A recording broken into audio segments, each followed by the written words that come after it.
Welcome, everyone. Thanks for joining us this afternoon for ACSM's Professional Development Webinar Series. My name is Lynette Kraft. I'm ACSM Chief Science Officer, and today's webinar will be on using Twitter to advance career, science, and advocacy. Before we get started, we have a few housekeeping things we want to make you aware of.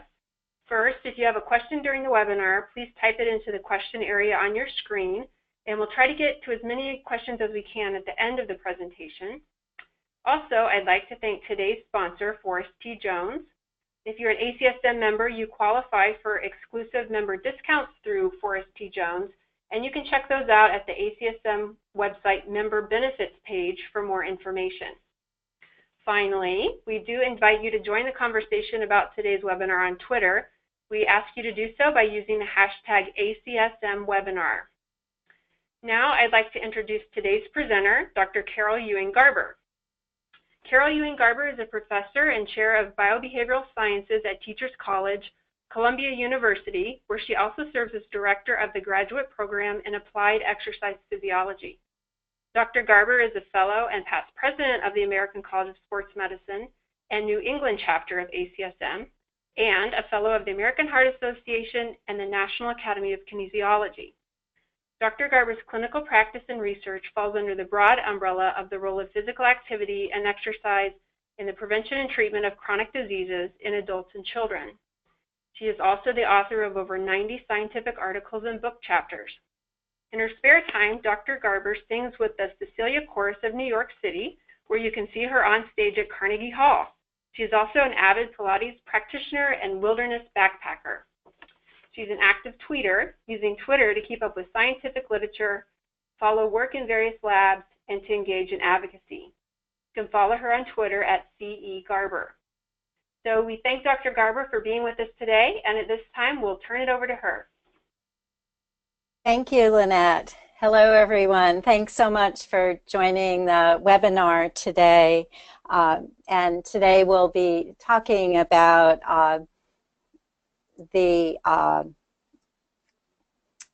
using Twitter for your career in science and advocacy. And we'll now begin on our first slide.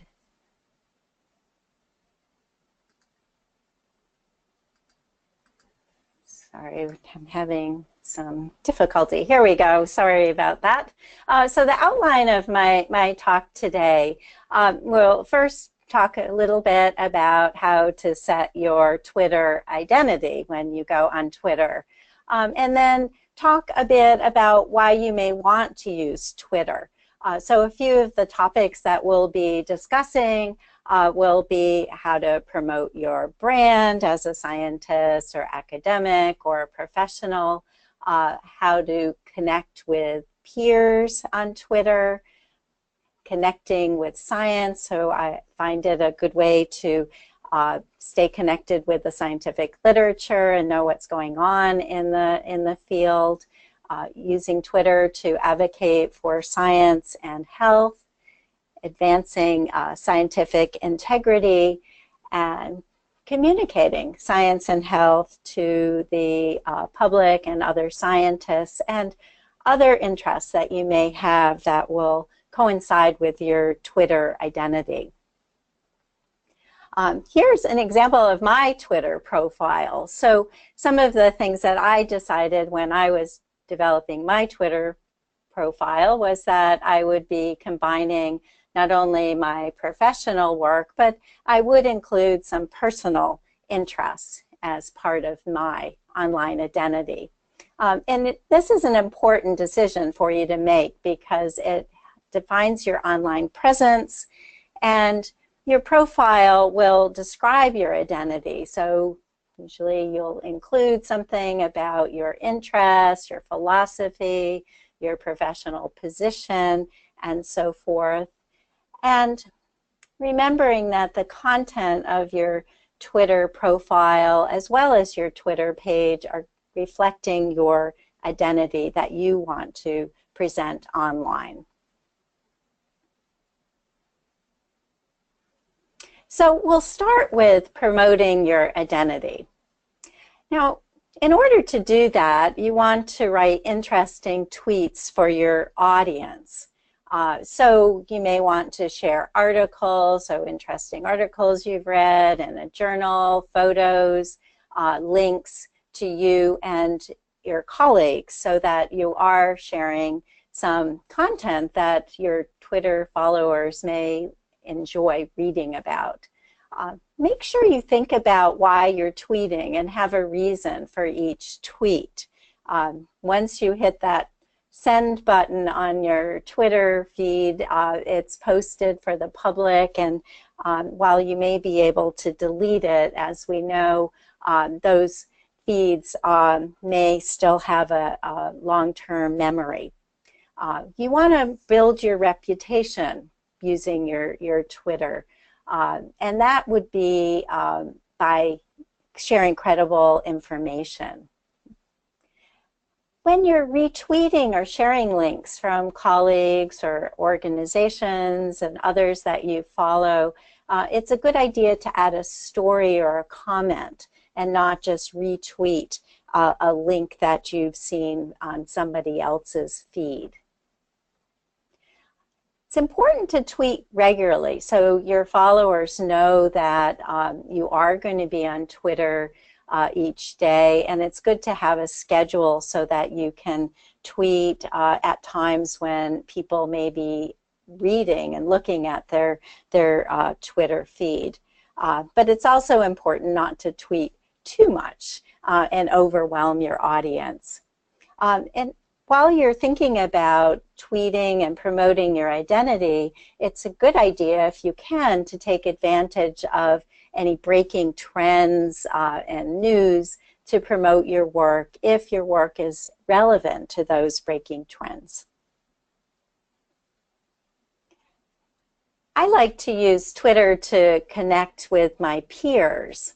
And for me, I follow various journals of interest. I look at news sources where there's topics that are interesting to me and fit with my identity. I, of course, follow organizations such as ACSM and various leaders in ACSM and other professional organizations. And I also seek out interesting peers who may have Twitter feeds that talk about topics that are really interesting and who I look forward to hearing what they have to say. One way to capture Twitter content that's of interest to you is to monitor hashtags such as skeletal muscle, ACSM 18 for the ACSM annual meeting in the spring, mitochondria, whatever is of interest to you, you may be able to pull up that feed in those topics using those hashtags. And you can find on Twitter some of the common hashtags that are being used.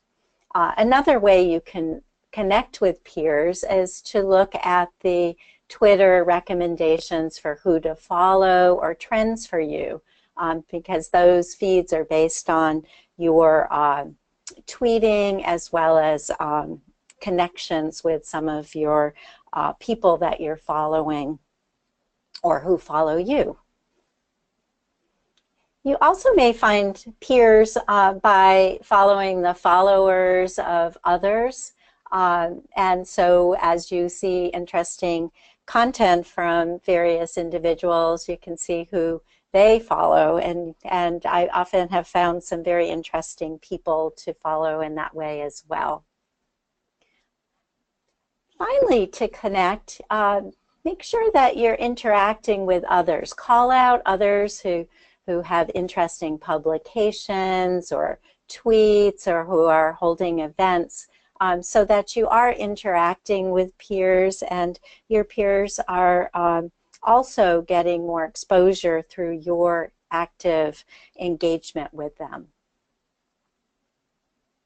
You also may join special Twitter groups, so you may find a group that fits your interests, such as in my case, it would be clinical exercise physiology or some other area, or you may make a group and invite others to join who may have common interests.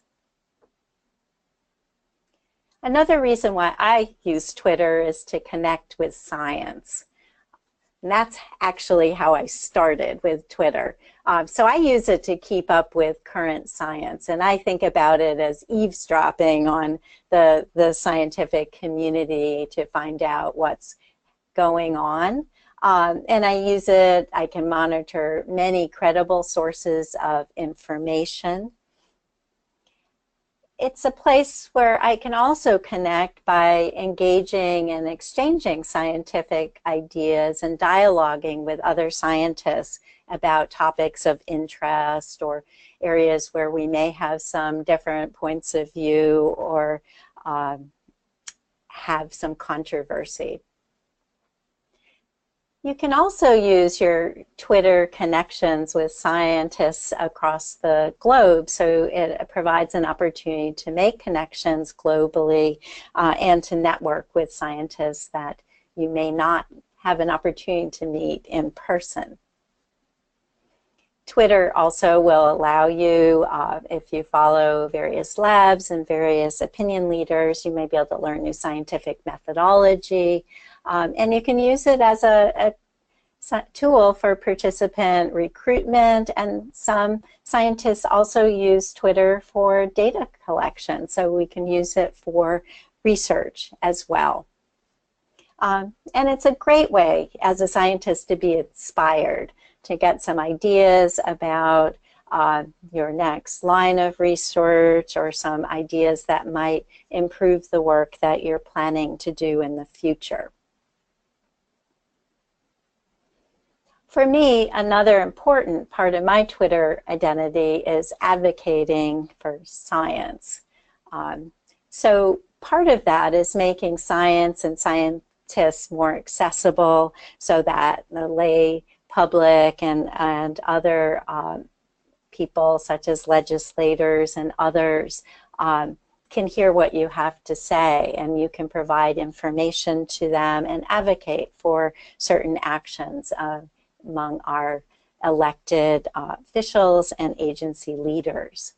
It's a good way to advocate for legislation and policies, since most leaders in Congress and legislature, many of them do have Twitter feeds, and they do monitor these pretty regularly.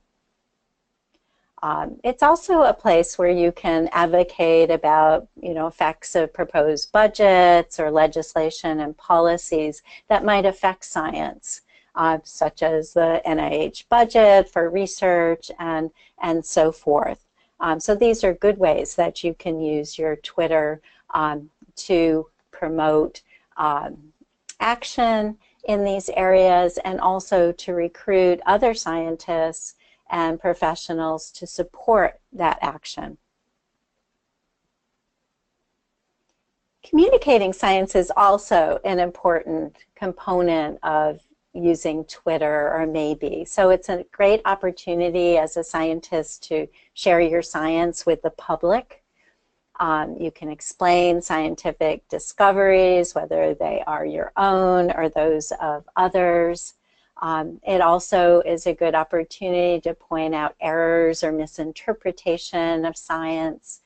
Sometimes as the lay media report out on interesting articles or current science, they may make some errors in how they portray those findings, and that's a good opportunity as a scientist to take care of that. I think about when I'm communicating science, and Twitter is a great forum for this, is that because you have to be quite simple, is that if you are tweeting for the public or general audience, you want to provide the bottom line about the science, and that's what the public wants to see, whereas researchers, we tend to focus more on the background and the details of the science.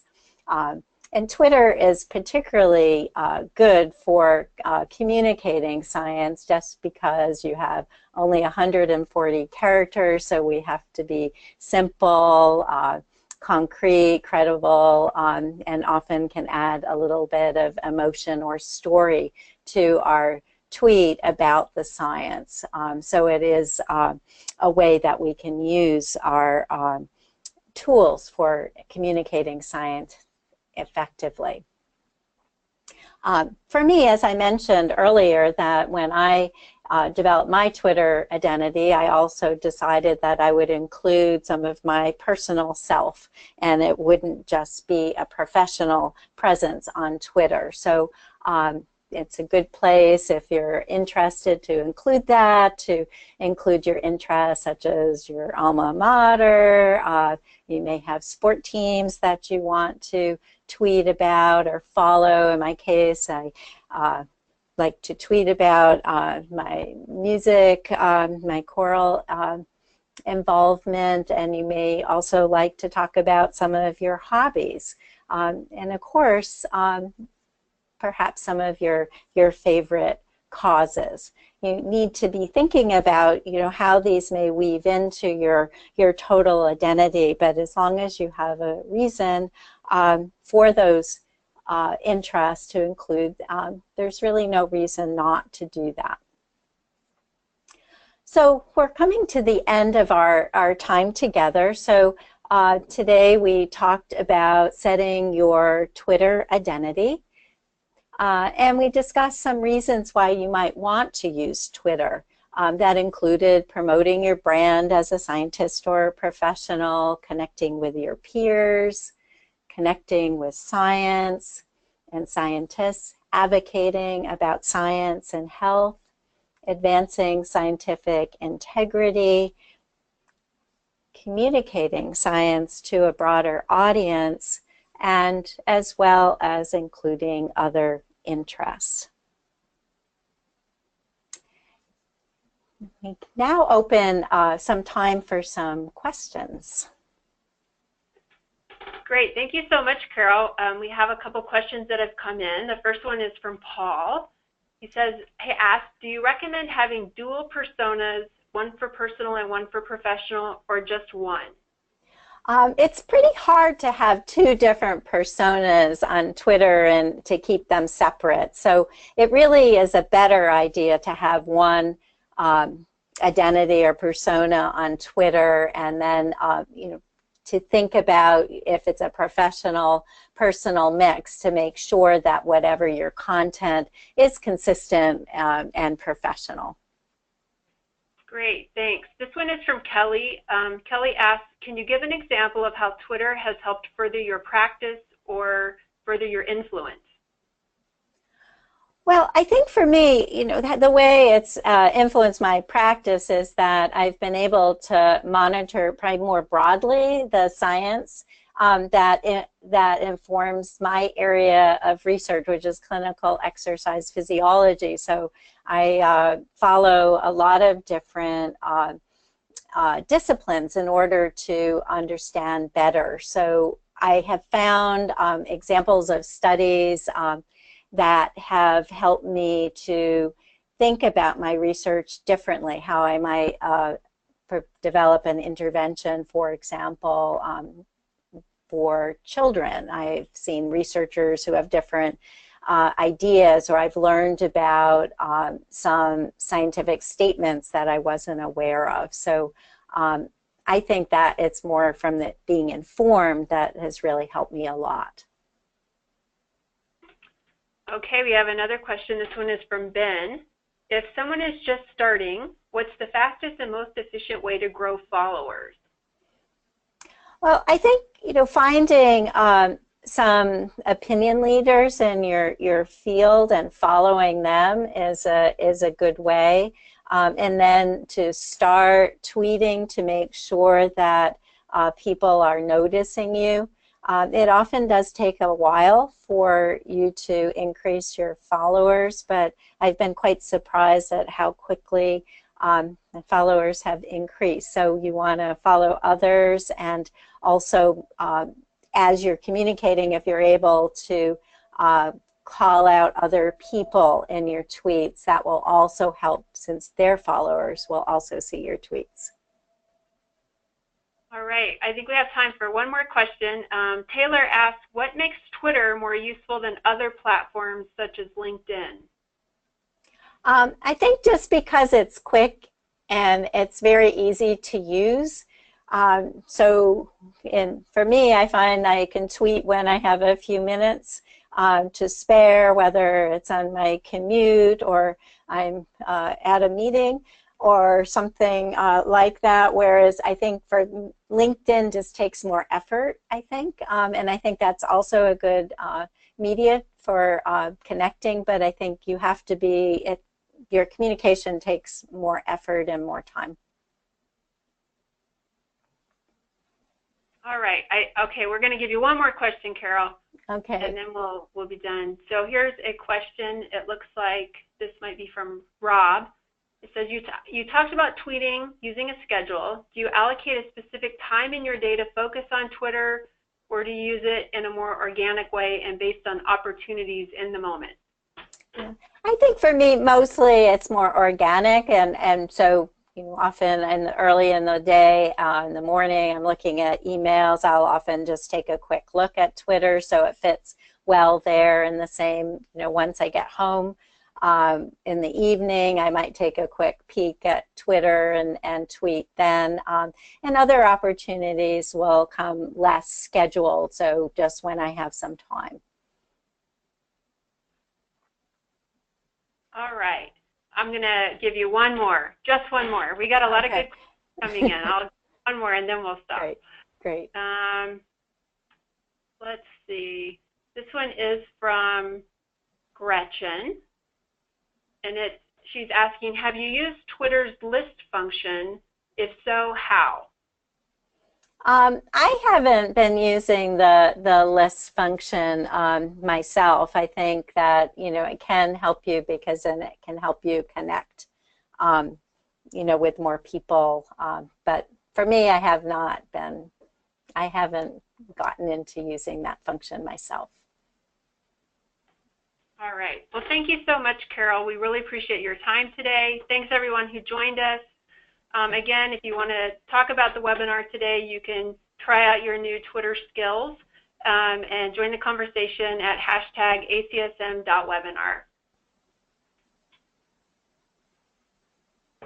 Thanks again.